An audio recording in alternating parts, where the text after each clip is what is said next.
बार associations हैं, उनको ये इजलास मुनक्किद करनी चाहिए।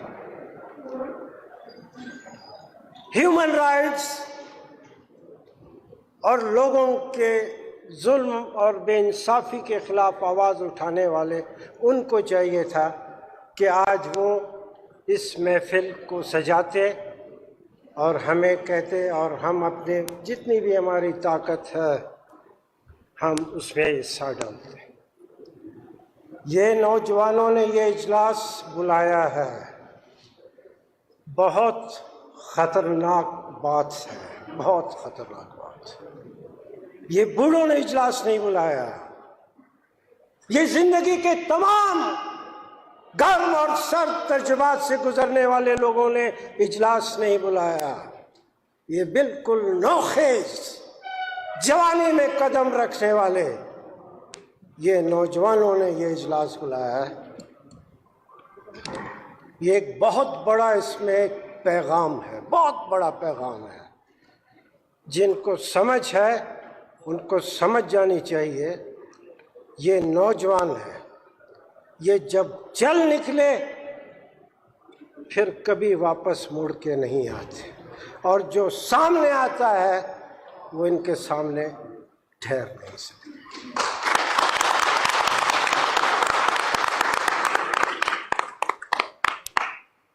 और हम यकीनन आज मैंने कहा ये बड़ा इनकलाबी हाल है, और मैं पाकिस्तान के वकला, लाहौर के वकला का हमेशा मशकूर और ममनून रहा हूँ।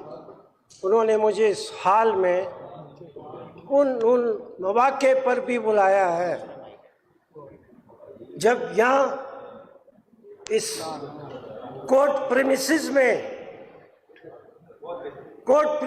में बख्तरबंद गाड़ियाँ दाखिल हो गई थी और बेतहाशा टीयर गैस की शेलिंग थी, और मैं स्टेज के इस तरफ फ्रॉस्टम पे खड़ा, जो भी मेरी गुजारिशात थी, तो जब मुझे बताया गया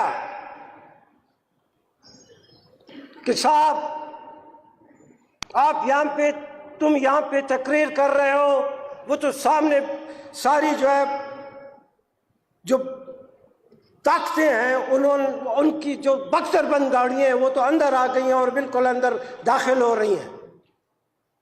तो फिर मैंने कहा हम तो तकरीर करने आए थे, अपने ख्यालात का इज़हार करने आए थे। जब दूसरे ने अपनी मर्जी से मैदान जंग सजा दिया है तो अब तकरीर नहीं होगी, अब मैदान जंग में मुकाबला।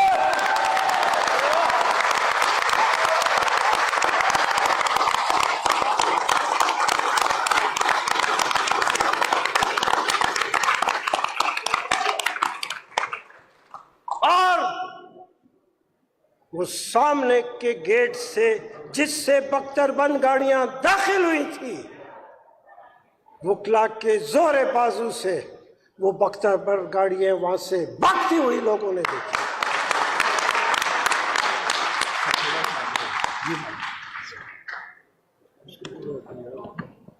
तो वो बख्तरबंद गाड़ियां मैंने अपनी आंखों से उनको मुड़कर वापस जाते हुए देखा। तो मैदान जंग मत बनाओ मैदान जंग, ये तुम्हारा फील्ड नहीं है, मत बनाओ।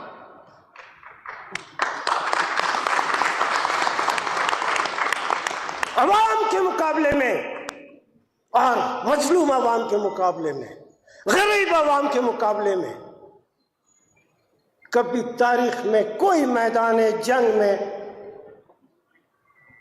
अवाम को कुचलने में कभी कोई कामयाब नहीं हुआ। तुम भी कामयाब नहीं हो सकते।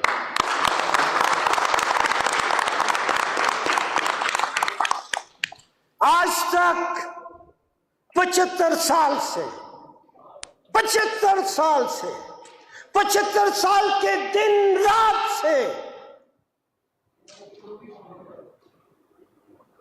ये मुल्क के अवाम लोग आर्मी के घेरे में थे, आज भी आर्मी के घेरे में है।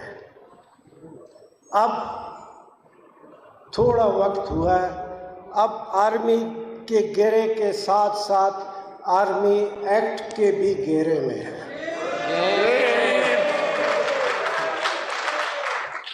जब यहाँ के अवाम ने, लोगों ने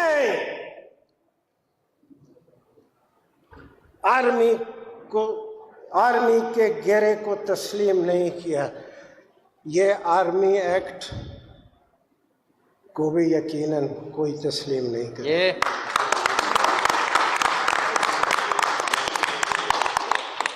हुआ क्या है,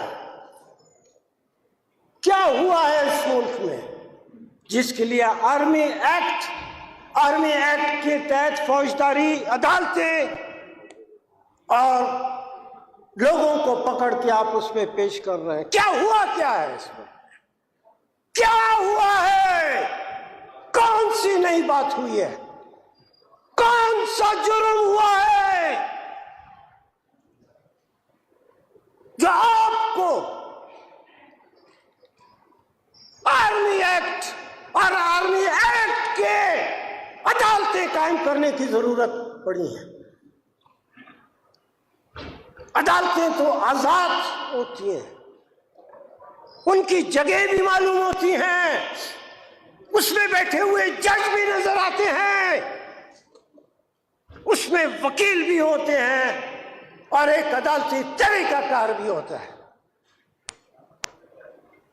तुम्हारी फौजी अदालतें, आर्मी एक्ट की अदालतें, इनकी तो न जगह का मालूम है, न इनके जजेस का मालूम है, न इनके लोगों का मालूम है। ये कैसे अदालत, ये कैसी अदालतें हैं?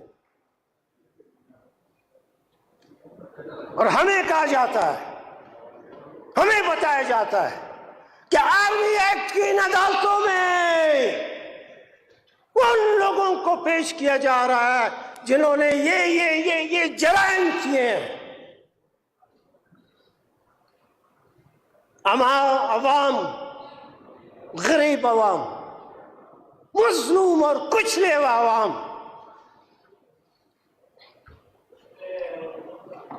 जब तुम्हारे कहने के मुताबिक, तुम्हारी सोच के मुताबिक जब वो जुर्म करें तो अदालतें और आर्मी एक्ट और फौजी अदालतें हैं, और जब तुम जुर्म करते हो, जब तुम जुर्म करते हो तो क्यों अदालतों में पेश होना या पेश होने को अपनी तौहीन समझते हो?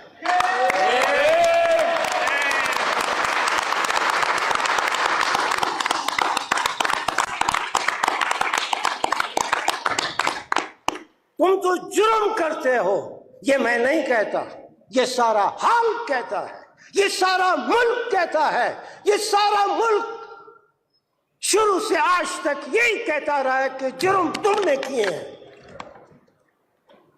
मगर आज तक अदालतों में तुमको किसी ने पेश नहीं किया।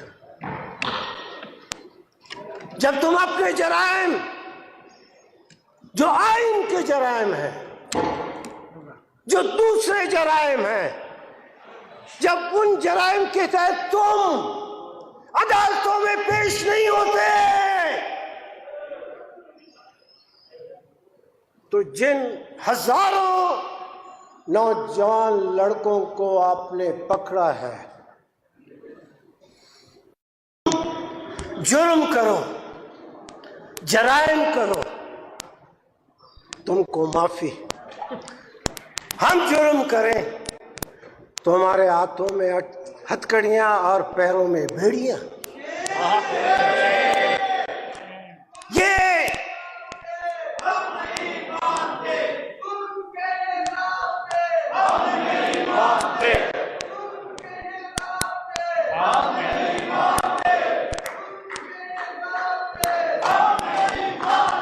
लाठी गोली की सरकार, अरे लाठी गोली की सरकार।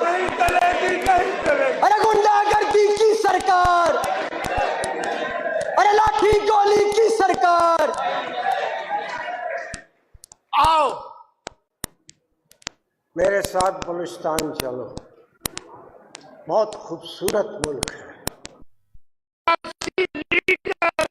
और सियासतदान पैदा करते हैं। ये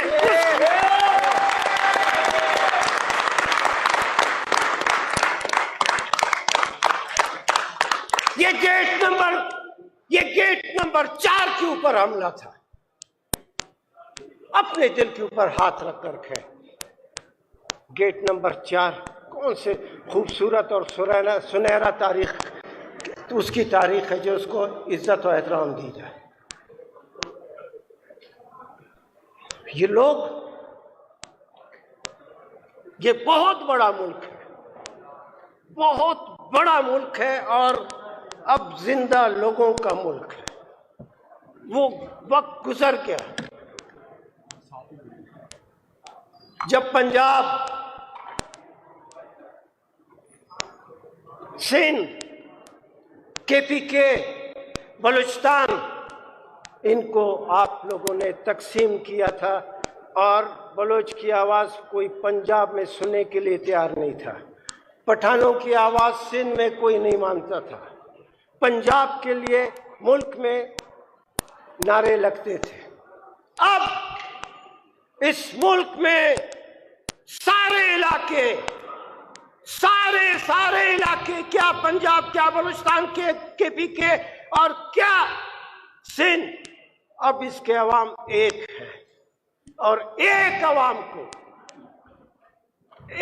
अवाम को दुनिया की तारीख आप उठाकर देख लें, एक अवाम को आज तक किसी ने शिकस्त नहीं दी। अदालतों पे एहतराम करें। जो जुर्म हुआ है, जो कुछ हुआ है, इन अदालतों में पेश करें। ये अदालतें